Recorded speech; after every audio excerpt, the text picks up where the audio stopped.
الف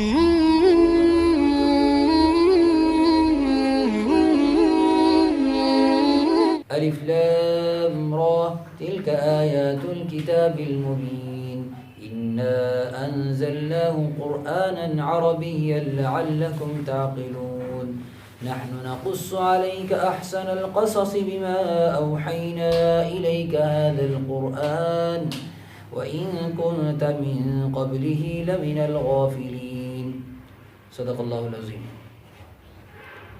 یہ سورت ہے سورہ یوسف، جس میں حضرت یوسف علیہ السلام کا قصہ بیان کیا گیا ہے، لیکن اس صورت کے اندر اصل مقصد قصہ بیان کرنا نہیں ہے۔ یوسف علیہ السلام کا قصہ تو بہت مشہور ہے، بچہ بچہ اس قصے کو جانتا ہے، لیکن نہ تو قرآن پاک کا اس قصے کو بیان کرنے کا مقصد صرف سٹوری سنانا ہے، اور نہ ہی ہم آج اس کو بطور قصے کے سنیں گے۔ اس قصے کے اندر اللہ تعالیٰ نے خاص کر نوجوانوں کے لیے اور پوری امت کے لیے اتنے سبق رکھے ہیں، اتنی عبرتیں رکھی ہیں، اور کہ وہ اور اتنے زیادہ اسباق کسی اور قصے میں نہیں ہیں قرآن پاک کے اندر۔ یہی وجہ ہے کہ قرآن پاک کے اندر جتنے بھی قصے آئے پرانے پیغمبروں کے، حضرت موسیٰ علیہ السلام کے، عیسیٰ علیہ السلام کے، ابراہیم علیہ السلام کے، تو ایک جگہ پر پورا قصہ ایک بھی نبی کا نہیں ہے۔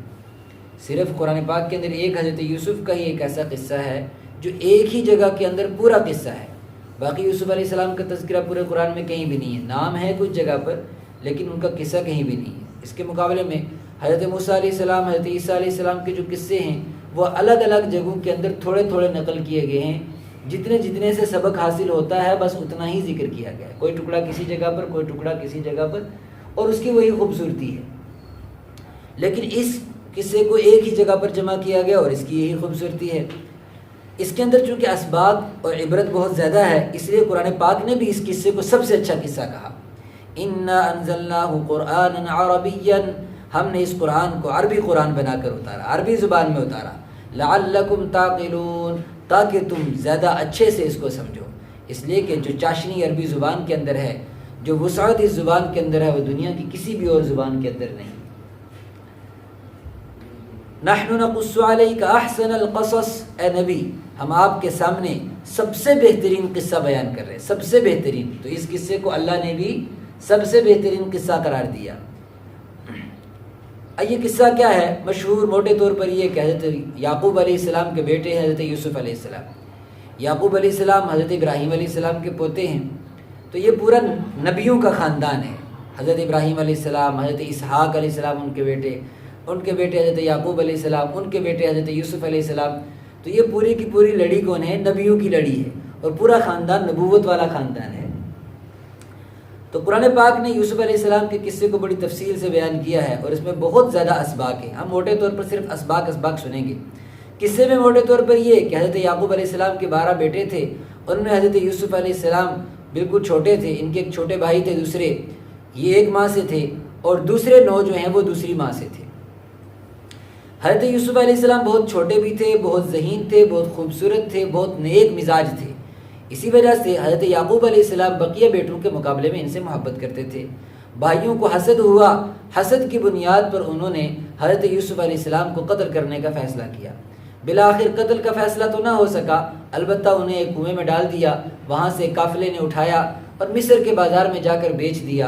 بکتے بکتے حضرت یوسف علیہ السلام اس وقت کے گورنر کے گھر میں پہنچے، بعد میں وہیں جوان ہوئے، وہیں پلے بڑھے، اور وہیں ان کی اکثر زندگی گزری۔ پھر اسی عزیز مصر جس کے گھر میں تھے، اسی کی بیوی ان پر فریفتہ ہو گئی، اور ان کو ایک امتحان کی، ان کے لیے ایک آزمائش کا ذریعہ بن گئی۔ اللہ تبارک و تعالیٰ نے ان کی پاک دامنیوں کو دنیا کے سامنے لانا تھا، تو ایک ان کے لیے ایک آزمائش بھی پیش آئی، جس آزمائش میں انہوں نے گندگی کو اپنے سے دور کرتے ہوئے اپنے آپ کو پاک دامن رکھا، اللہ کے سامنے اپنے آپ کو بالکل صاف ستھرا رکھا، اور پوری کائنات کے لیے حیا کی اور پاکیزگی کی ایک مثال بن گئی حضرت یوسف علیہ السلام۔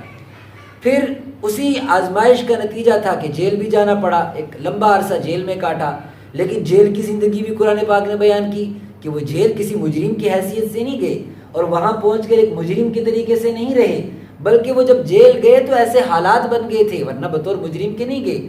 یہی وجہ ہے کہ جب جیل سے نکلے تو بطور مجرم کے رہا نہیں ہوئے بلکہ بطور شاہ کے رہا ہوئے، اور اس طریقے سے رہا ہوئے کہ دنیا نے دیکھا کہ یہ شخص مجرم کے طور پر اندر نہیں تھا. باضابطہ اس کے اللہ تعالیٰ نے ایسے گواہ بیان کیے، ایسے دلائل دیے کہ حضرت یوسف علیہ السلام بالکل بے غبار ہو کر جیل سے نکلے. لیکن جیل کی زندگی انہوں نے مجرموں کی طرح کاٹی؟ ہرگز نہیں. تو جیل کی زندگی بھی قرآن نے بیان کی کہ وہ کیسے کاٹی.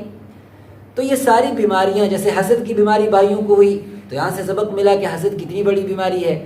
مصیبتوں کے بعد آسانیاں آتی ہیں کہ حضرت یوسف علیہ السلام پہلے مصیبتوں میں رہے، کنویں میں، پھر اس کے بعد بازاروں میں بکتے رہے، پھر کسی کے گھر میں رہے، لیکن بالآخر مصیبتوں کا انجام کیا ہوا کہ حضرت یوسف علیہ السلام کو مصر کا بادشاہ بنا دیا گیا. حضرت یوسف علیہ السلام ان کٹھنائیوں سے گزرنے کے بعد وہاں کے بادشاہ بن گئے. تو سبق ملا کہ مصیبتیں اور پریشانیاں یہ انسان کے لیے ہمیشہ رہنے والی نہیں ہوتی، بلکہ مصیبتوں اور پریشانیوں کے بعد اللہ تعالیٰ اپنی رحمتوں سے بھی نوازتے ہیں. شرط کیا ہے؟ شرط یہ ہے کہ انسان ایک تو حضرت یوسف علیہ السلام کی طرح با حیا رہے، اپنے کردار کو، اپنے کریکٹر کو خوبصورت رکھے، اپنی صورت اور سیرت کی حفاظت کرے، اللہ کے جو امتحانات ہیں یہ زندگی کے اندر ان امتحانوں میں پورا اترے، اپنے رب کا در نہ چھوڑے. مصیبت میں گرفتار ہونا تو پسند کرے لیکن اللہ کی معصیت اور نافرمانی میں شریک نہ ہو. جیسے کہ حضرت یوسف علیہ السلام گناہ میں شریک نہیں ہوئے لیکن مصیبت میں گرفتار ہونا اور جیل میں جانا ان کو گوارا ہوا. لہذا نتیجہ یہ نکلا کہ حضرت یوسف علیہ السلام کو مصر کا بادشاہ بنا دیا گیا. پہلے وزیر خزانہ بنایا گیا، پھر بعد میں بادشاہ بنا دیا گیا. ایک لمبا قصہ ہے تو قصہ مختصراً آپ اتنا سن لیں. اب ہم بیچ بیچ میں سے وہ آیتیں سنیں گے. فرمایا لقد كان في يوسف واخوته آیات للسائلین. حضرت یوسف علیہ السلام کے قصے میں لوگوں کے لیے نشانیاں ہیں. اذ قالوا ليوسف واخوه احب الى ابينا منا ونحن عصبة. جب بھائیوں نے کہا کہ یہ ہمارا بھائی یوسف اپنے باپ کو زیادہ پیارا ہے، ان ابانا لفی ضلال مبین، یہ ہمارے والد ہمارے ساتھ زیادتی کرتے ہیں. انہیں حسد ہو گیا ان کی محبت سے. اقتلوا یوسف، یوسف علیہ السلام کو قتل کر دو. اب اطرحوه ارضا یخل لکم، یا کسی بیاب ہو گیا جنگل میں ڈال دو، کوئی بھیڑیا کھا جائے انہیں. لیکن بعد میں یہ ہوا کہ اسے قتل مت کرو. القوه فی غیابۃ الجب، اسے ایک اندھے کنویں کے اندر ڈال دو کہ کوئی قافلہ آئے گا لے کے بیچ دے گا دور دراز. کوئی فون کا زمانہ تو تھا نہیں کہ یوسف علیہ السلام گھر فون کر دیں گے. فرمایا کسی دور دراز جنگل میں پہنچ جائے گا، کوئی پوچھنے والا نہیں ہوگا، کون پہچانتا ہے اس کو، چھوٹا بچہ ہے، بڑا ہو جائے گا یہ بھی اپنے گھر کا ایڈریس بھول جائے گا. بہرحال اس کے بعد کیا ہوا کہ یعقوب علیہ السلام نے پہلے منع کیا لیکن بعد میں بھائیوں کے اصرار پر انہیں اجازت دے دی. وہ گئے، انہیں کنویں میں ڈالا، واپس آ کے بہانہ کیا کہ بھیڑیا انہیں کھا گیا. آگے پہنچے، ایک قافلہ وہاں سے گزر رہا تھا. قافلے نے پانی لینے کے لیے ایک آدمی کو بھیجا تو اتفاق ایسا تھا کہ حضرت یوسف علیہ السلام ملے اور ان قافلے والوں نے وہاں سے نکالا. اب یہاں تک قصہ ہوا، ابھی قصہ باقی ہے نا پورا. تو قرآن پاک انداز جو قصہ بیان کر رہا ہے وہ میری اور آپ کی طرح نہیں، بس سٹوری شروع کی، پھر کیا ہوا، اس کے بعد کیا ہوا، اس کے بعد کیا ہوا. یہ ہم لوگ قصہ اسی طریقے سے سنتے ہیں اور بیان کرتے ہیں. قرآن پاک کا انداز یہ نہیں ہے. قرآن پاک نے یہاں تک قصہ بیان کیا کہ ایک قافلہ ان کو لے کر گیا، مصر کے بازار میں بیچ دیا. عزیز مصر کی بیوی نے اپنے گھر میں انہیں رکھ لیا اور عزیز مصر نے اپنی بیوی سے کہا کہ بھائی اس کا خیال رکھو، بعد میں بڑا ہو کر ہو سکتا ہم اس کو اپنی اولاد ہی بنا لیں، یا اگر اولاد نہ بنائیں تو کم سے کم کچھ نفع حاصل کریں گے اس سے. یہاں تک قصہ بیان کرنے کے بعد قرآن نے اپنی اس قصے کو روک دیا کہ رکو اب یہ مت دیکھو کہ اس کے بعد کیا ہوا، پھر کیا ہوا، پھر کیا ہوا. قرآن پاک نے کہا نا یہاں تک رک کے پہلے غور کرو کہ ابھی تک کیا ہوا ہے، کیا ہوا ہے ابھی تک. یوسف علیہ السلام کے بھائیوں نے حسد کیا، انہیں کنویں میں ڈال دیا. یعقوب علیہ السلام کو کچھ پتہ نہیں، یعقوب علیہ السلام بالکل پریشان حال ہیں، رو رہے ہیں ان کے لیے. اور بھائیوں نے جا کے جھوٹ بولا کہ بھیڑیے نے کھا دیا ہے، حالانکہ اس نے وہ کنویں کے اندر ڈال آئے تھے. ایک قافلے نے انہیں لیا، وہ مصر پہنچ چکے. یہاں تک ہوا. فرمایا یہ سب کیا ہو رہا تھا؟ ایسا لگتا ہے کوئی حادثہ تھا، اچانک، بس اچانک ایسے ہی ہو رہا تھا سب کچھ. اچانک بھائیوں کو حسد ہو گیا، اچانک پھر انہوں نے دشمنی لے لی، اچانک پھر انہوں نے جا کے کنویں میں ڈال دیا، اچانک ایک قافلہ وہاں سے گزر رہا تھا، اچانک اس قافلے نے اٹھایا، اچانک مصر کے بازار میں بیچ دیا، اچانک عزیز مصر کی بیوی نے لے لیا. فرمایا یہ سب کچھ اچانک نہیں ہو رہا تھا، یہ اللہ تبارک و تعالیٰ کی پلاننگ کے ساتھ ہو رہا تھا. وَكَذَلِكَ مَكَّنَّا لِيُوسُفَ فِي الْأَرْضِ. نہیں، اللہ کو اگر بادشاہی بنانا تھا تو اللہ تعالیٰ سیدھا اٹھاتے اور کسی کو خواب میں دکھاتے یا سیدھا مصر پہنچاتے، بطور بادشاہ بنا دیتے. اللہ کے یہاں کون سا مشکل تھا. تو یہ پھر ان کو کنویں میں گرایا، بھائیوں کی دشمنی، پھر کسی کے یہاں کوئی ان کو اٹھائے، پھر بازار میں بکیں، پھر کوئی عورت خریدے یا ان کے گھر میں بطور خادم کے پہنچے، یہ سب کچھ کیوں ہو رہا تھا؟ اللہ نے کہا قصے مت سنو، کہانیاں سنانا مقصد نہیں ہے، اس بات پر غور کرو کہ یہ اچانک نہیں ہو رہا تھا، تمہارے رب کی پلاننگ ایسے کام کرتی ہے۔ وَكَذَلِكَ، اسی طریقے سے مطلب یہ جو پروسیس ہوا پورا، ان کو کنویں میں پہنچانا، کنویں سے نکلوانا، بازار میں بکوانا، عزیز مصر کے گھر پہنچانا، فرمایا یہ ہم کیوں کر رہے تھے؟ اللہ تعالیٰ کہتے ہیں اس کا مقصد کیا تھا؟ اس کا مقصد یہ تھا مَكَّنَّا لِيُوسُفَ فِي الْأَرْضِ، ہم یوسف علیہ السلام کے مصر میں پاؤں مضبوط کرنا چاہتے تھے۔ کیا مطلب؟ کیسے مضبوط ہوتے ہیں؟ جو انسان مصیبتوں کی بھٹی میں پستا ہے، جو انسان مصیبتوں کی چکی میں پستا ہے، حالات کو دیکھتا ہے، غریب کے حالات کو بھی دیکھتا ہے، یتیم کے حالات کو بھی دیکھتا ہے، مظلوم کے حالات کو بھی دیکھتا ہے، بازار میں بکتے ہوئے بطور غلام کے بک رہے تھے، غلام کے حالات کو بھی دیکھتا ہے، ایک گورنر کے گھر میں پہنچے، حکومتی احوال کو بھی دیکھا، گورنر کے احوال کو بھی دیکھا، بے حیا عورتوں کے احوال کو بھی دیکھا، سارے معاشرے کے احوال اصل میں ان کو سمجھانے تھے۔ حضرت یوسف علیہ السلام کی ویسی تربیت کرنی تھی، ان کے اندر ویسی تربیت اور ویسا ان کے اندر اللہ تبارک و تعالیٰ نے ایسی صلاحیت رکھنی تھی کہ وہ ہر طرح کے حالات سے نمٹنا جانتے ہوں، چونکہ آگے کیا بننا تھا؟ ان کو بادشاہ بننا تھا۔ تو بادشاہ ایسے نہیں بنتے، بادشاہ وہی کامیاب بادشاہ ہوتا ہے جو مظلوم اور ظالم کے درمیان فرق کر سکتا ہو، جو اچھائی اور برائی کے درمیان فرق کر سکتا ہو، جو حسد، کینہ اور محبت کے درمیان فرق کر سکتا ہو، جس کے اندر انسانیت کا درد ہو۔ یہ ساری چیزیں پیدا کرنے کے لیے حضرت یوسف علیہ السلام کو ان مسائل سے دوچار کیا گیا۔ آگے چلیے، فرمایا ایک تو یہ مقصد تھا، دوسرا مقصد کیا تھا؟ وَلِنُعَلِّمَهُ مِن تَأْوِيلِ الْأَحَادِيثِ، ہم یوسف علیہ السلام کو باتوں کی تہ میں جانا سکھانا چاہتے تھے۔ یوسف علیہ السلام کو پتہ چلے کہ اگر ان کے بھائی ان کے ساتھ دشمن بن گئے، لیکن انہوں نے ان کے ساتھ دشمنی نہیں کرنی۔ کل جب بھائی ان کے پاس آئے تھے خزانہ لینے کے لیے، غلہ لینے کے لیے، تو اس وقت یوسف علیہ السلام نے بڑا ہاتھ ان کے سر پر رکھا اور ان کی اپنے والدین کی خاطر تواضع کی، اور ان کی بات کا، ان کے ظلم کا کوئی جواب ظلم سے نہیں دیا، بلکہ ان کو بھی مصر میں بلایا اور ان کو بھی وہاں ٹھکانہ دیا۔ فرمایا یہ اس لیے ہم یوسف علیہ السلام کے اوپر اس طریقے کے حالات لا رہے تھے۔ واللہ غالب علی امرہ، اور اللہ تعالیٰ تو اپنے معاملے پر ہے ہی غالب، یعنی جو وہ چاہتا ہے اس کو کرنے میں سے کوئی روک نہیں سکتا۔ ولکن اکثر الناس لا یعلمون، لیکن اکثر لوگ نہیں جانتے۔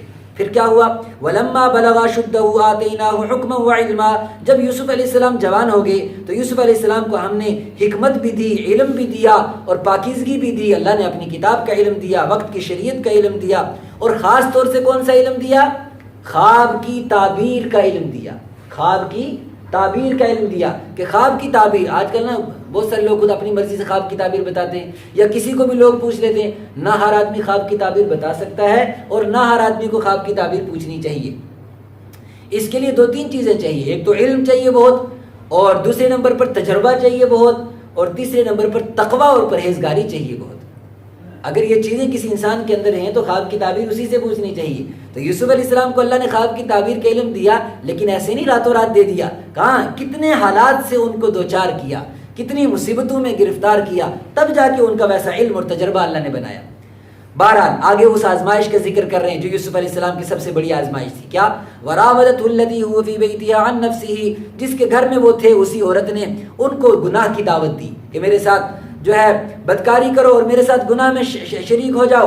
وغلقت الابواب، اور اتنا ہی نہیں کہ اس نے دعوت دی، بلکہ پورا ویسا ایٹماسفیئر بنایا، ویسے حالات بنائے کہ یوسف علیہ السلام اپنی جوانی کا کنٹرول کھو دیں اور اپنی حیا کا کنٹرول کھو دیں، اور وہ اس بے حیائی کے گندے کام میں ملوث ہو جائیں۔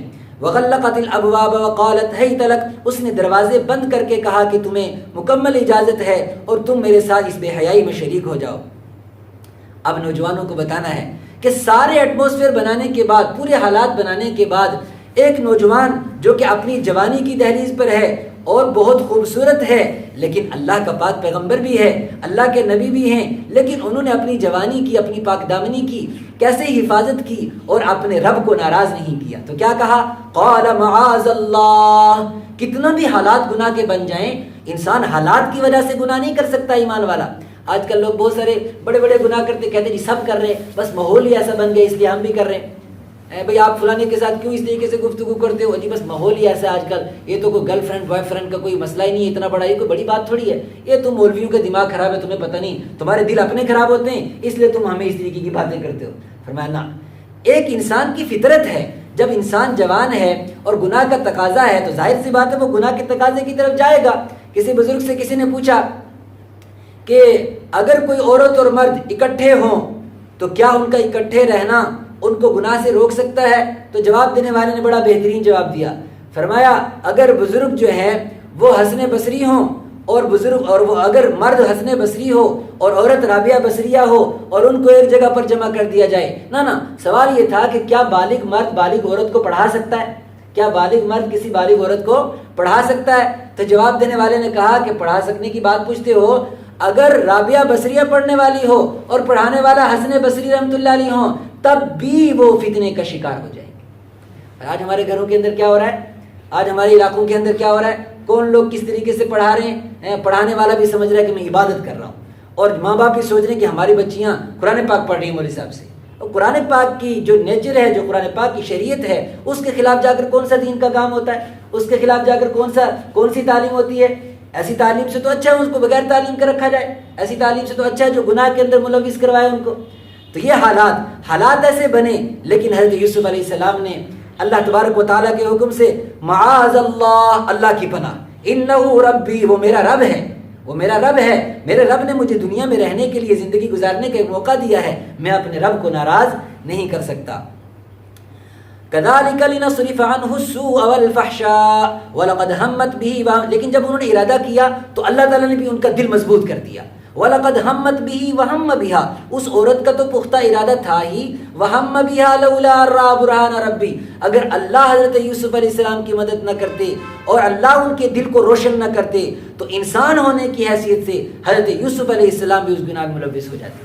لیکن اللہ کیا کہتے ہیں؟ لولا ارآ برہان ربی، اپنے رب کی دلیل ان کے سینے کے اندر موجود تھی، رب کی روشن، ایمان کی روشنی ان کے سینے کے اندر موجود تھی، جس ایمان کی روشنی کی بنیاد پر وہ گناہ کی طرف نہیں جھکے۔ کیا پتہ چلا کہ جب امت کے کسی نوجوان کے اندر ایمان کی روشنی زندہ ہوگی تو وہ بے حیائی کے کاموں میں اپنے آپ کو نہیں لگائے گا، اگرچہ ماحول کتنا مرد و زن کے اختلاط کا کیوں نہ ہو، کتنا بھی کو ایجوکیشن کے اندر وہ کیوں نہ پڑھ۔ پہلی بات تو وہ ہے ہی ناسور کو ایجوکیشن، وہ تو ہے ہی ایک رشتہ زخم جس کے بغیر لوگ سمجھتے ہیں تعلیم ہی نہیں ہو سکتی، اور تعلیم تو ہوتی ہے اور ایمان بیچ کر اور ضمیر بیچ کر اور حیا بیچ کر ہوتی ہے، وہ ایک الگ مسئلہ ہے۔ لیکن کوئی اگر اس ماحول میں بھی ہے تو یوسف علیہ السلام سے زیادہ گندے گناہ کے ماحول میں تو نہیں تھا۔ یوسف علیہ السلام بالکل ایسے ماحول میں ہیں کہ پورے گناہ کے حالات موجود ہیں، لیکن یوسف علیہ السلام نے اپنے آپ کو بچا کر پوری انسانیت کے لیے ایک مثال قائم کی کہ اگر کوئی انسان، کوئی جوان اپنی جوانی کو بچانا چاہے، اپنی پاک دامنی کو پاک دامن رکھنا چاہے تو اس طریقے سے بچا سکتا ہے، اور پھر اللہ بھی مدد کرتے ہیں۔ اب آگے دیکھیے اللہ کی مدد کیسے اتری، پورا قصہ نہیں کریں گے ہم، جو اہم جگہیں ہیں بس وہی کریں گے۔ وَاسْتَبَقَ الْبَابَ، اس کے بعد کیا ہوا؟ جب اس عورت نے دعوت دی، یوسف علیہ السلام نے فوراً کہا بھئی میں اللہ سے ڈرتا ہوں، اللہ کی پناہ، میں اس گناہ میں شریک نہیں ہو سکتا۔ تو اب کیا ہوا؟ وَاسْتَبَقَ الْبَابَ، وہ دونوں دروازے کی طرف بھاگے۔ یوسف علیہ السلام بھاگے تو عورت پیچھے بھاگی، ظاہر سی بات ہے عورت کو بھاگنا تو سمجھ میں آتا ہے کہ یوسف علیہ السلام بھاگ رہے، وہ ان کو پکڑنے کے لیے پیچھے بھاگی۔ سوال یہ ہے کہ یوسف علیہ السلام کیوں بھاگے جب دروازے بند؟ اور ایک دروازہ نہیں، روایتوں کے اندر آتا ہے کہ وہ بہت بڑا محل تھا اور کئی دروازے تھے، وہ سارے دروازے یک لخت بند کرتے کرتے آخری دروازے کو بھی بند کر چکی تھی۔ یوسف علیہ السلام جانتے تھے کہ ہم بالکل اندر کے کمرے کے اندر ہیں، سارے دروازے، ایک دروازہ نہیں کئی دروازے بند ہیں۔ تو جب دروازے بند ہیں سارے، یہ والا بھی بند ہے، آگے والا بھی بند ہے، تو بھاگنے کو کوئی فائدہ؟ سوال ہے نا جی، بھاگنے کا کوئی فائدہ نہیں ہے۔ بس وہیں وہ جو کچھ بھی آپ منع کرتے، جو بھی کچھ بھی کرتے، تو بھاگنے کا بظاہر کوئی فائدہ نظر نہیں آتا۔ لیکن قرآن پاک نے ان کے بھاگنے کو ذکر کیا، اس لیے نہیں ذکر کیا کہ یوسف علیہ السلام کی سٹوری ہمیں سنانی ہے یا قصہ سنانا ہے ہمیں، اس لیے ذکر کیا، امت کے نوجوانوں کو یہ بتایا کہ جب تک تم گناہ کے ماحول سے بھاگو گے نہیں تب تک گناہ سے بچ نہیں سکتے۔ یوسف علیہ السلام جانتے تھے کہ دروازے بند ہیں، لیکن یوسف علیہ السلام اس کے باوجود بھاگے کہ میرا کام اتنا ہے کہ اتنا فاصلہ میرے اور دروازے کے درمیان ہے، میں یہاں کیوں رہوں، میں کم سے کم دروازے تک تو بھاگوں، آگے اللہ کی مرضی۔ جب یوسف علیہ السلام بھاگے دروازے کی طرف، اللہ کی قدرت کی نشانی ہوئی کہ سارے کے سارے دروازے خود بخود کھلتے گئے۔ اور یہی ہوگا ہر جوان کے ساتھ، جب جوان اپنے آپ کو گناہ سے ایک قدم بھی بگائے گا، اللہ اس کے لیے ایسے حالات بنا دے گا کہ انسان گناہ سے بچ جائے گا۔ اور یہ امت کو تعلیم ہے کہ جب اگر انسان بولے نہیں ماحول ہی ایسا ہے تو وہ اس میں شامل ہو جائے گا، وہ اس میں ملوث ہو جائے گا ان سارے گناہوں میں۔ فرمایا اپنے آپ کو بھگاؤ ان گناہوں سے، اگر رشوت کا موقع ہے تو بھگاؤ اس سے، سود کا موقع ہے بھگاؤ اس سے، بے حیائی کا موقع ہے اس سے بھگاؤ۔ جتنا اپنے آپ کو گناہوں سے بھگائیں گے اتنا ہی انسان گناہوں سے زیادہ بچے گا۔ پھر کیا ہوا؟ جب وہ بھاگے وقدت قمیصہ من دبر، اس نے پیچھے سے قمیص پکڑی اور قمیص پھٹ گئی۔ بہرحال جو ہی وہ آگے پہنچے، آگے سے ان کا مالک حضرت یوسف علیہ السلام جن کے گھر میں رہتے تھے عزیز مصر آیا۔ عورت نے فوراً اپنا انداز بدلا اور فوراً کہنے لگی کہ یہ غلام ہے، اس نے میری عزت پر حملہ کر دیا۔ اب بظاہر جو حالات ہیں اس انسان کو جو نظر آ رہے وہ کیا ہیں؟ بھئی ایک آدمی میری بیوی کے ساتھ اندر کمرے میں ہے، تو ظاہر سی بات ہے کہ مجرم ایسے موقع پر کون سمجھا جاتا ہے؟ مرد سمجھا جاتا ہے، اور آج کل کے حالات میں تو ہے ہی مرد سب سے بڑا مجرم، چاہے وہ گناہگار ہو بھی یا نہ ہو۔ بس عورت نے ایک بات پہنچا دی، ایک فون جانے کی ضرورت ہے۔ آج کل کے حالات کے اعتبار سے تو پہلا تحقیق بعد میں ہوگی، پہلے وہ اندر جائے گا۔ لیکن حضرت یوسف علیہ السلام نے یہاں بھی ایک سبق دیا ہے۔ وہ کیا سبق دیا؟ یوسف علیہ السلام نے دیکھا کہ جو ہی عورت نے اپنا پینترا بدلا، وہ تو تھی شیطان، وہ تو تھی ہی جو ہے اپنے گناہ کی طرف ان کو بلانے والی۔ بعض لوگوں نے لکھا کہ بعد میں ان کو توبہ کی توفیق ہو گئی تھی، بعض علماء نے لکھا ہے تفسیر میں، لیکن کوئی تحقیقی بات نہیں ہے۔ بہت سارے لوگوں نے یہاں تک لکھا کہ نہیں، حضرت یوسف علیہ السلام کی شادی بھی ان کے ساتھ ہو گئی تھی۔ یہ بات بالکل غلط ہے، حضرت یوسف علیہ السلام کی شادی ان کے ساتھ بالکل نہیں ہوئی ہے، یہ صرف اسرائیلی روایات ہیں۔ بہرحال تو اس وقت جو ماحول تھا وہ تو شیطانیت کا ماحول تھا۔ بعد میں اللہ ہی جانے، قرآن کی کچھ آیتوں سے بھی اشارہ ہوتا ہے کہ انہوں نے بعد میں توبہ کر لی تھی، زلیخا نے بعد میں توبہ کر لی تھی۔ لیکن اس وقت بہرحال ہم اس وقت کی بات کر رہے ہیں، اس وقت تو ماحول ہی بے حیائی کا تھا، شیطانیت کا ماحول تھا۔ فوراً اس عورت نے اپنا پینترا بدلا کہ نہیں یہ میری عزت پر حملہ کر رہا تھا۔ اب بھی یوسف علیہ السلام کے سامنے بظاہر کوئی ایکسکیوز نہیں تھا۔ کیسے وہ ثابت کرتے اپنے آپ کو کہ میں مجرم نہیں ہوں؟ کیسے وہ ثابت کرتے؟ اگر آپ مجرم نہیں ہو تو آپ اتنا اندر کیسے ہو؟ بظاہر تو یہی حالات ہیں۔ اس کے باوجود یوسف علیہ السلام کا جواب کیا تھا اپنے اس مالک کے مکان سے، اس بیوی کے شوہر سے؟ فرمایا ہی راودتنی عن نفسی، اسی عورت نے مجھے گمراہ کیا تھا، اسی عورت نے مجھے یہ اندر لے کے آئی، اس نے ایسے حالات بنائے، ورنہ میں یہ زیادتی ہرگز کرنے والا نہیں تھا اور نہ ہی میں نے کوئی ایسی زیادتی کی ہے۔ کیا سبق ملا؟ سبق یہ ملا اگر کسی انسان پر کوئی ایسا الزام لگ جائے جو جرم اس نے نہ کیا ہو تو اب سرنڈر کرنے کی ضرورت نہیں ہے، گیو اپ کرنے کی ضرورت نہیں ہے۔ ایسے موقع کے اوپر حضرت یوسف علیہ السلام کی سنت ہے کہ بعد میں کیا ہوگا، ثبوت کیا ہوں گے وہ بعد کی چیز ہے، سب سے پہلے اپنے آپ کو اس گناہ سے بری کرو۔ بہت سارے لوگ آج نا وہ کہتے ہیں گیو اپ کرنے کے لیے، ٹھیک ہے جی چلو مان لیتے ہو گیا ہوگا۔ بالکل ایسا کرنے کی ضرورت نہیں۔ یوسف علیہ السلام کا یوسف علیہ السلام کے قصے سے پتہ چلا اپنے آپ کو گناہ سے دامن اپنا چھڑاؤ، اپنے دامن کو بالکل پاک صاف کرو، اللہ تعالیٰ بعد میں آپ کے لیے ایسے حالات بنا دے گا، ایسی گواہیاں ایسے ثبوت پیدا کر دے گا، لیکن سب سے پہلے تو اپنا دامن بچانا ضروری ہے۔ تو پھر دامن کیسے بچا؟ اللہ تعالیٰ نے ایک گواہ کھڑا کیا، ایک بچے نے اپنی ماں کی گود سے اس بات کی گواہی دی کہ اگر قمیص پیچھے سے پھٹی ہے تو اس کا مطلب یہ ہے کہ یوسف علیہ السلام قصوروار ہیں، اور اگر قمیص آگے سے پھٹی ہے اس کا مطلب یہ ہے کہ عورت قصوروار ہے۔ بہرحال جب عزیز مصر نے دیکھا تو پتہ چلا کہ غلطی عورت کی ہے۔ یوسف علیہ السلام کو کہا کہ کوئی بات نہیں، آپ کی غلطی نہیں ہے، اس عورت کی غلطی ہے، درگزر کر دیا۔ چرچے عام ہو گئے شہر کے اندر، شہر کی عورتوں نے سوچا کہ عزیز مصر کی بیوی پتہ نہیں کس ایسے غلام پر عاشق ہو گئی ہے، کیوں اس کو گناہ کی طرف دعوت دے رہی ہے۔ تو جب عورت کو پتہ چلا اس نے ان سب عورتوں کو بلایا کہ اچھا تم مجھے لمتننی فیہ، تم مجھے ملامت کرتی ہو کہ میں غلط کام کر رہی ہوں، آؤ تم بھی دیکھو اس کے حسن کو۔ جب ان کو بلایا، ان ساری عورتوں کو بلایا، بہرحال ایک واقعہ پیش آیا کہ سب کو اس نے چھری دی، پھل دیے۔ انہوں نے حضرت یوسف علیہ السلام کو دیکھتے ہی کہا حاشا للہ ما ھذا بشرا، کہ یہ کوئی انسان نہیں، اتنا حسین انسان نہیں ہو سکتا، اتنا خوبصورت انسان نہیں ہو سکتا، ان ھذا الا ملک کریم، یہ تو کوئی فرشتہ معلوم ہوتا ہے۔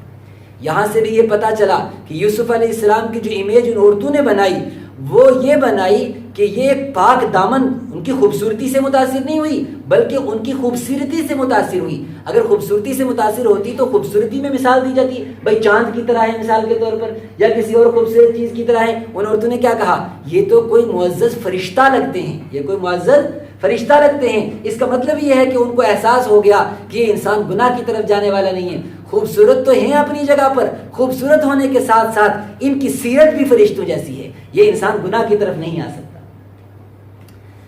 بعد میں لیکن حالات ایسے بنے کہ حضرت یوسف علیہ السلام نے دعا کی، اے اللہ اب حالات بہت بگڑ گئے ہیں، یہ عورتیں گناہ کی طرف مجھے دعوت دے رہی ہیں، رب السجن احب الیہ، اگر یہ مجھے جیل پہنچانا چاہتے ہیں تو مجھے جیل منظور ہے، لیکن میں کسی گناہ میں ملوث نہیں ہونا چاہتا۔ امت کو تعلیم دی جب کبھی بھی ایسے حالات پیش آئیں، ایک طرف گناہ ہے اور گناہ کرنے میں اللہ تبارک و تعالیٰ ناراض ہوتے ہیں، اور دوسری طرف وہ گناہ چھوڑنے میں مصیبتیں آتی ہیں، فرمایا مصیبت کو اختیار کرو، اگرچہ تمہیں جیل ہی کیوں نہ جانا پڑے، لیکن اللہ کی نافرمانی مت کرو، اللہ کو ناراض مت کرو۔ بعد میں ان کی جیل کی زندگی کا ایک چھوٹا سا واقعہ کہ جب وہ جیل چلے گئے تو جیل میں انہوں نے عام مجرم کی طرح زندگی نہیں گزاری، جیل میں جا کر بھی جو ان کی امیج جاتے ہی بنی وہ بطور مجرم کے نہیں بنی، وہ کیا بنی؟ ایک خوبصورت انسان، ایک خوبصورت انسان، ایک مکمل با اخلاق، با وقار، با روب شخصیت حضرت یوسف علیہ السلام جیل میں تھے۔ یہی وجہ ہے کہ دو آدمیوں نے خواب دیکھا، سیدھا ان کے پاس آئے اور ان کو آ کے اپنا خواب بتایا۔ خواب کیا تھا اس کو بھی چھوڑیے، انہوں نے آتے ہی کہا یہ حضرت یوسف سے کہ میں نے یہ خواب دیکھا ہے، دوسرے نے کہا میں نے یہ خواب دیکھا ہے، آپ ہمیں تعبیر بتائیے۔ انا نراک من المحسنین، ہمیں ایسا لگتا ہے کہ آپ بڑے نیک ہیں۔ انا نراک، ہم آپ کو دیکھتے ہیں، من المحسنین، کہ آپ بڑے نیک ہیں۔ اس کا مطلب یہ ہے کہ حضرت یوسف علیہ السلام کی جو جیل کی زندگی تھی وہ بھی تہجد والی زندگی تھی، وہ نیکی والی زندگی تھی، وہ اخلاق والی زندگی تھی۔ اسی وجہ سے وہ جیل کے لوگ آتے ہی تو متاثر نہیں ہوئے ہوں گے، ظاہر سی بات ہے ایک لمبا عرصہ ان کے درمیان گزارا ہوگا، تو جب ان سے متاثر ہوئے اور ان سے بات پوچھنے کے لیے، تعبیر پوچھنے کے لیے، مسائل پوچھنے کے لیے آئے تو اس سے معلوم ہوا کہ یوسف علیہ السلام کی جیل کی زندگی بھی کیسی تھی۔ جب انہوں نے یہ مسئلہ پوچھا، تعبیر پوچھی اپنے خواب کی، ایک نے کہا کہ بھئی میں نے دیکھا ہے کہ میرے سر کے اوپر روٹیاں ہیں اور پرندے اس سے کھا رہے ہیں، دوسرے نے کہا کہ میں شراب نچوڑ رہا ہوں۔ خیر انہوں نے اپنی اپنی تعبیر ان کو بعد میں بتائی، لیکن تعبیر بتانے سے پہلے حضرت یوسف علیہ السلام نے اپنا مشن شروع کر دیا۔ وہ مشن کیا تھا؟ جیل کے اندر بھی اور باہر بھی ایک نبی کا مشن، ایک امتی کا مشن کیا ہونا چاہیے؟ اللہ کا دین اللہ کے بندوں تک پہنچے۔ وہ جیل میں کوئی بات نہیں، لیکن جو مشن ہے وہ ہر جگہ پر اپنا قائم رہتا ہے، انسان پوری زندگی اللہ کے دین پر لگائے، اللہ کے دین کی دعوت پر لگائے۔ تو انہوں نے ان سے سوال کیا کہ چلو ٹھیک ہے میں تمہیں تعبیر تو بتا دوں گا، لیکن ایک سوال کا جواب دو۔ سوال یہ ہے کہ یہ جو تم مجھ سے پوچھ رہے ہو یہ کسی اور سے کیوں نہیں پوچھا؟ خواب کی تعبیر کا علم کسی اور سے کیوں نہیں پوچھتے، میرے سے کیوں پوچھتے ہو؟ اس کا مطلب یہ ہے کہ مجھے کسی ذات نے کچھ ایسا خاص علم دیا ہے جو تمہارے پاس یا جیل میں کسی اور کے پاس نہیں ہے۔ ذالکما مما علمنی ربی، یہ مجھے میرے رب نے سکھایا ہے۔ اب اپنے رب کا تعارف شروع کر دیا حضرت یوسف علیہ السلام نے۔ اور ایک بات رک کر اور سنیے، حضرت یوسف علیہ السلام کو کتنا عرصہ ہو گیا مصیبتوں میں؟ ایک لمبا عرصہ، مصر میں بھی کافی سال ہو گئے، اور جب بازار میں بکے، جب وہ کنویں کے اندر گرے تو آج کافی سال گزر گئے جیل تک پہنچتے پہنچتے، کبھی بھی اپنا تعارف نہیں کروایا۔ تھے کس خاندان کے؟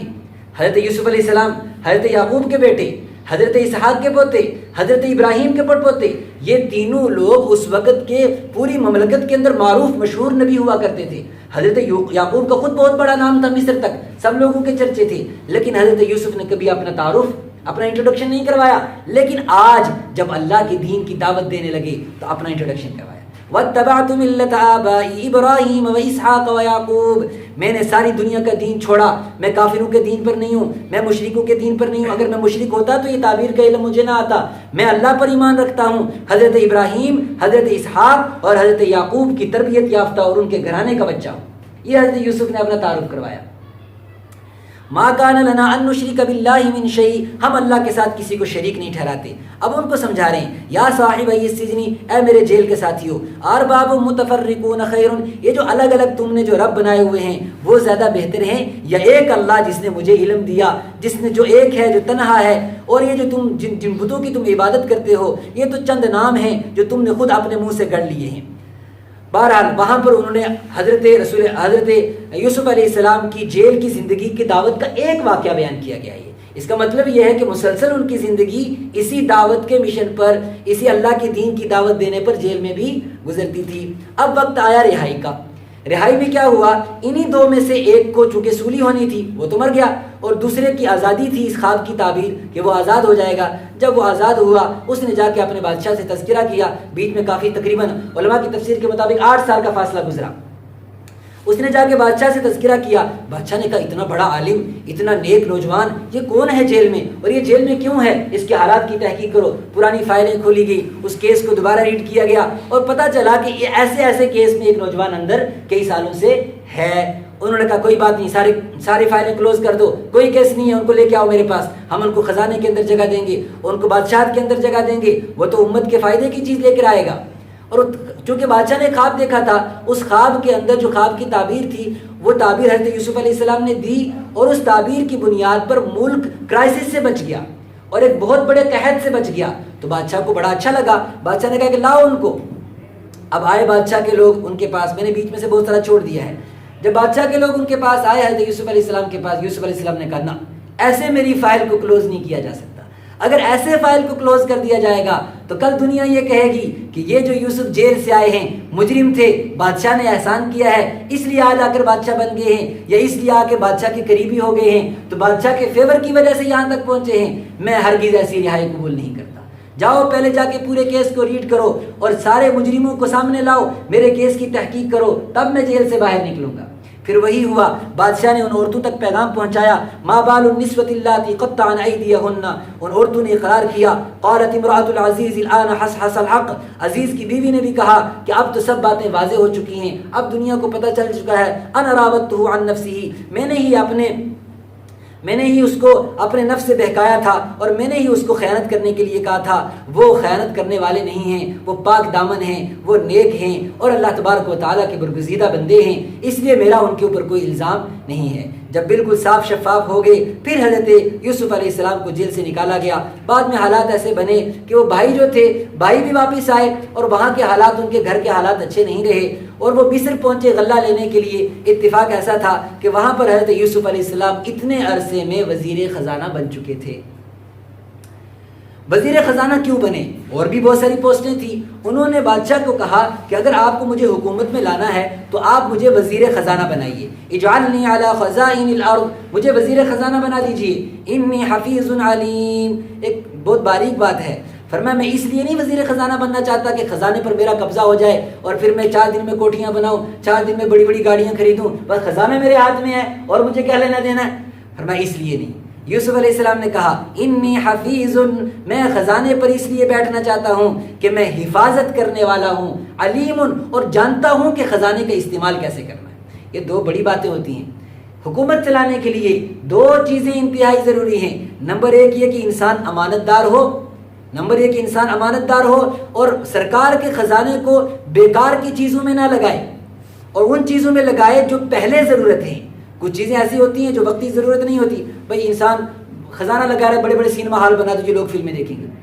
لوگوں کے پاس جو ہے آج وینٹیلیٹر نہیں ہے، لوگوں کے پاس ہیلتھ فیسلٹیز نہیں ہیں، روڈ فیسلٹیز نہیں ہیں. تو یوسف علیہ السلام نے، میں نے آپ کو کہا نا، اس صورت کے اندر یہ 4 دن کے اندر بیان کی جانے والی صورت نہیں ہے. یہ ایک آیت ایک دن لیتی ہے. اس کے اندر سیاست بھی ہے، اس کے اندر حیا پاک دامنی بھی ہے، اللہ کی معرفت بھی ہے، مصیبتوں کے اندر صبر بھی، اس میں بہت کچھ ہے اس صورت کے اندر. تو یوسف علیہ السلام نے بتایا کہ خزانہ چلانے کے لیے، سرکار چلانے کے لیے 2 چیزیں ضروری ہیں. نمبر 1 ایک انسان کی امانت داری ہو، اور نمبر 2 انسان کو پتہ بھی ہو، اس کے اندر اتنی کیپیبلٹی ہو کہ خزانے کا استعمال کیسے کرنا ہے. ادھر سے اٹھا رہا ادھر لگا رہا ہے. ایک بلڈنگ یہاں بنائی، 5 سال کے بعد اس کو توڑو جی، نقشہ بدلنا ہے اب، یا کچھ اور بنے گا. کوئی پلاننگ نہیں، کچھ نہیں. ایک وہاں بنایا اب اس کو توڑو، ایک وہاں بنایا اب اس کو توڑو. فرمایا اس طریقے سے خزانے کو برباد کیا جانا یہ کسی حکومت کے لیے فائدہ مند نہیں ہو سکتا. میں جانتا ہوں حفاظت کیسے کرنی ہے اور میں یہ بھی جانتا ہوں کہ خزانے کا یوٹیلائز کیسے کرنا ہے. یہاں پر پھر قرآن نے قصے کو روک دیا. فرمایا یہ یہاں تک جو بات پہنچی کہ وزیر خزانہ بن گئے. فرمایا وَكَذَلِكَ مَكَّنَّا لِيُوسُفَ فِي الْأَرْضِ، ہم نے یوسف علیہ السلام کے پاؤں زمین میں مضبوط کر دیے. يَتَبَوَّأُ مِنْهَا حَيْثُ يَشَاءُ، ایک دن وہ تھا کہ جب وہ کنویں کے اندر بیچارگی کے عالم میں تھے، اور آج وہ دن آیا کہ جہاں چاہیں اپنا ٹھکانہ بنا سکتے ہیں. ان اللہ لا یضیع اجر المحسنین، اللہ تعالیٰ نیکی کرنے والوں کی اجر کو کبھی ضائع نہیں کرتا. بھائی بھی آئے وہ لینے کے لیے، غلہ لینے کے لیے. بھائیوں نے آ کر اپنے حالات سنائے، ایسے ایسے ہمارا باپ بوڑھا ہے، ہمارے گھر میں کھانے کو کچھ نہیں ہے، تھوڑے سے 4 پیسے لے کر آئے ہیں آپ کے پاس، آپ ہم پر رحم کرو، دیا کرو اور ہمیں خزانہ دے دو اس چھوٹی سی تھوڑی سی پونجی پر.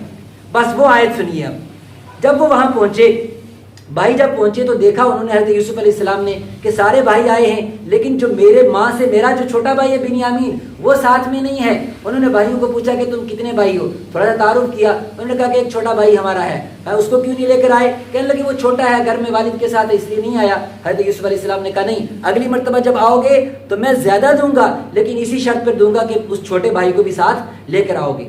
انہوں نے یہ ظاہر نہیں کیا کہ میں کون ہوں، تو بس خزانہ دیا اور ان کے ساتھ ساتھ ان کی پونجی بھی واپس کر دی. واپس جا کے بھائیوں نے باپ کو کہا، حضرت یعقوب علیہ السلام کو، کہ بنیامین کو بھی بھیجو ورنہ ہمیں اگلی مرتبہ خزانہ نہیں ملے گا، غلہ نہیں ملے گا. تو حضرت یوسف علیہ السلام کی بات پر عمل اس طریقے سے ہوا. پہلے تو یعقوب علیہ السلام نے منع کیا، بعد میں کہا کہ نہیں ٹھیک ہے، اگر تمہیں یقین ہے اور تم مجھ سے وعدہ کرو کہ یوسف علیہ السلام کی طرح دھوکہ ان کے ساتھ نہیں کرو گے تو میں بھیج دیتا ہوں۔ اس سے پتہ چلا کہ گھر کے حالات اچھے نہیں تھے، گھریلو حالات اچھے نہیں تھے، اور اسی چیز کی شکایت انہوں نے جا کر بھائیوں نے حضرت یوسف علیہ السلام سے کی بھی تھی، اور انہوں نے کہا اے عزیز مصر حضرت یوسف علیہ السلام کو کہ ہمارے گھر کے حالات اچھے نہیں ہیں۔ یا ایھا العزیز، اے عزیز مصر، مسنا واہلنا الضر وجئنا، ہمیں اور ہمارے گھر میں بڑی پریشانی کے حالات ہیں، 4 پیسے لے کر آئے ہیں، فاوفی لنا الکیلا، ہمیں بھر بھر کے دے دو، وتصدق علینا، ہم پر صدقہ کرو، ہم پر دیا کرو، ان اللہ یجزی المتصدقین، اللہ آپ کو بہترین بدلہ دے گا۔ یہ وہ رحم کی بھیک مانگ رہے تھے، کس سے؟ حضرت یوسف علیہ السلام سے۔ یوسف علیہ السلام سے رحم کی بھیک مانگ رہے تھے، اور ادھر جب وہ دوسری مرتبہ بھائی کو لے کر آئے تو حضرت یوسف علیہ السلام نے ایک ترکیب ایسی کی، اللہ تعالیٰ نے وہ ترکیب ان کو بتائی وحی کے ذریعے کہ یوسف علیہ السلام نے اپنے بھائی کو بھی وہاں روک لیا۔ حالات ایسے بنے کہ ان کو بغیر بھائی کے واپس جانا پڑا۔ پھر یہ واپس آئے کہ بھائی کی تلاش میں، یعقوب علیہ السلام نے کہا نہیں، تمہارا وہ بھی جھوٹ تھا، تمہارا یہ بھی جھوٹ ہے، بنیامین کو بھی تم نے کھو دیا، یوسف کو بھی تم نے کھو دیا، اب جاؤ جا کے مصر میں دونوں کو تلاش کرو، مجھے اللہ کی رحمت سے امید ہے کہ دونوں زندہ ہوں گے۔ جب یہ واپس آئے اور آ کے دوبارہ اپنے حالات، گھر کی پریشانیاں سنائی، رونے لگے، تو یوسف علیہ السلام کو بھی ترس آ گیا، چونکہ یوسف علیہ السلام کے سامنے اپنے گھر کے حالات کھل کر آ گئے تھے، اپنے والد کے حالات کھل کر آ گئے تھے۔ یوسف علیہ السلام کو بتایا گیا کہ ان کے والد صبح یا اسفا علی یوسف روزانہ روتے ہیں، وابیضت عیناہ، ان کی آنکھیں سفید ہو گئی ہیں، اور وہ غم سے، کڑن سے کڑ کر زندگی گزار رہے ہیں اور پریشان ہیں، اور عمر کے آخری مرحلوں میں ہیں، بیماری میں ہیں، پریشانی میں ہیں۔ تو یوسف علیہ السلام نے سارے غم بھلا دیے، سارے دکھ درد، ساری دشمنیاں بھلا کر یوسف علیہ السلام نے ایک بات ان سے پوچھی، هل علمتم ما فعلتم بیوسف، تمہیں پتہ ہے تم نے یوسف کے ساتھ کیا کیا کچھ کر رکھا ہے؟ تمہیں پتہ ہے تم نے یوسف علیہ السلام کو، یوسف کو کن کن مصیبتوں میں ڈالا تھا، کہاں کنویں میں ڈال کے تم بھول گئے تھے؟ کیا تمہیں پرانے حالات یاد نہیں ہیں؟ ان کو پتہ چلا انت یوسف، کیا آپ یوسف ہو؟ حضرت یوسف علیہ السلام نے فرمایا ہاں انا یوسف، میں یوسف ہوں، وہذا اخی، اور یہ میرا بھائی ہے، قد من اللہ علینا، اللہ نے ہم پر احسان کیا ہے۔ لیکن یوسف علیہ السلام نے یہاں اپنے آپ کو بڑا نہیں سمجھا کہ میں بہت بڑا ہوں، میں نے یہ کر دیا، میں نے وہ کر دیا۔ یوسف علیہ السلام کی عاجزی دیکھیے، فرماتے ہیں میں یتقی، دیکھو میرا کچھ نہیں ہے، جو اللہ سے ڈرتا ہے، ویصبر، اور مصیبتوں پہ صبر کرتا ہے، فإن اللہ لا یضیع اجر المحسنین، تو اللہ تعالیٰ نیکی کرنے والوں کے اجر کو ضائع نہیں کرتے۔ لیکن ان کو بھی کہا لا تثریب علیکم اليوم، تم غم نہ کرو، میں تم سے کوئی بدلہ نہیں لوں گا۔ اور یہی بات حضرت رسول پاک صلی اللہ علیہ وسلم نے بھی کی۔ جب مکہ کے اندر آپ مکہ فتح کرنے کے لیے آئے اور سارے دشمن آپ کے سامنے تھے، تو آپ نے کہا مکہ والوں کو میں آج تم سے کوئی بدلہ نہیں لوں گا، وہی بات کہوں گا جو میرے بھائی یوسف نے اپنے بھائیوں سے کی تھی۔ وہ کیا تھا؟ لا تثریب علیکم اليوم، آج تم سے کوئی مواخذہ نہیں ہے، اللہ تم کو معاف کرے، جاؤ میری یہ قمیص لے کر جاؤ، میرے والد کے چہرے پر ڈالو، اس کی روشنی لوٹ آئے گی، گھر والوں کو، میری ماں کو، میرے والد کو لے کر آؤ۔ اور پھر ایسے حالات بنے کہ حضرت یوسف علیہ السلام نے اپنے بھائیوں کو اور اپنے والد کو مصر میں بلایا، اور مصر میں ان کو بڑی اعزاز و اکرام کے ساتھ رکھا۔ یہ سارا کا سارا قصہ ختم ہوا، آخری یوسف علیہ السلام کی دعا۔ یوسف علیہ السلام بس بادشاہت بھی مل گئی، وزارت بھی مل گئی، گھر والے بھی واپس آ گئے، سب لوگ اکٹھے ہو گئے، اور وہ آپس کی جو دشمنیاں تھی بھائیوں کی، وہ بھی یوسف علیہ السلام نے ختم کر دی، کوئی ان سے بدلہ نہیں لیا۔ لیکن اخیر میں زندگی کی شام ہونے کو تھی، یوسف علیہ السلام عمر کے آخری مرحلوں میں تھے۔ اب آخر میں ساری زندگی گزارنے کے بعد یوسف علیہ السلام اپنی زندگی کا خلاصہ ایک دعا کے اندر کرتے ہیں۔ بس وہ دعا کریں، اور وہ دعا اپنے لیے بھی کرنی ہے اور زندگی میں ہمیشہ کرنی ہے۔ وہ دعا کیا ہے؟ ربی، اے میرے رب۔ یوسف علیہ السلام کتنی مصیبتوں سے گزرے، بادشاہت بھی ملی، والدین بھی مل گئے، سب کچھ ہو گیا، لیکن یوسف علیہ السلام کہتے ہیں اللہ یہ کامیابی نہیں تھی، یہ کچھ بھی نہیں تھا میری زندگی کے اندر۔ اصل چیز کیا ہے؟ ربی، اے میرے رب، قد آتیتنی من الملک، تو نے مجھے بادشاہت دی، وعلمتنی من تعویل الاحادیث، تو نے مجھے خوابوں کا علم سکھایا، تو نے مجھے حالات کی ٹھوکروں میں ڈال کر مجھے زندہ رہنا سکھایا، مجھے جرت دی، مجھے حوصلے دیے، میری کمر مضبوط کی، میری صلاحیتیں مضبوط کی، ساری چیزیں تو نے مجھے دی۔ لیکن یہ سب کی سب چیزیں، ان کا تعلق دنیا کے ساتھ ہے، اگر میری آخرت نہ بنی تو میرا کیا ہوگا؟ لہذا دعا کرتے ہیں توفنی مسلمن، اے اللہ میں بادشاہ بنا لیکن بادشاہوں والی موت مجھے نہیں چاہیے، میں مالدار ہوا مجھے مالداروں والی موت نہیں چاہیے، میں وزیر بنا مجھے وزیروں والی موت نہیں چاہیے، توفنی مسلمن، اے اللہ تو مجھے موت اس حال میں دے، مسلمن کہ میں تیرا فرما بردار بن۔ اس حال میں موت دے، میں مومن ہوں، مسلم ہوں، تیرا فرمانبردار ہوں، والحقنی بالصالحین، اور مجھے شامل فرما نیک لوگوں کے ساتھ، بادشاہوں کے ساتھ نہیں، وزیروں کے ساتھ میرا حشر نہیں کرنا، کس کے ساتھ؟ الحقنی بالصالحین، میرا حشر فرمانا، مجھے فہرست میں رکھنا، کن لوگوں کے ساتھ؟ نیک لوگوں کے ساتھ۔ اللہ تبارک و تعالی ہمیں اس قصے کو سمجھنے کی اور اس سے عبرت حاصل کرنے کی توفیق عطا فرمائے۔ انشاءاللہ جب کبھی موقع ملے گا ہم تفصیل سے جب رمضان کے علاوہ سال میں کریں گے سورہ یوسف، تو ایک ایک آیت پر انشاءاللہ گفتگو کریں گے۔ اس میں بہت سارے اسباق ہیں، یہ صرف تھوڑا سا کہ ایک نظر گزر جائے اس قصے کے اسباق پر، اس لیے آج آپ کو تھوڑا وقت بھی زیادہ لیا۔ اللہ تبارک و تعالیٰ ہمیں قرآن پاک کو سمجھنے کی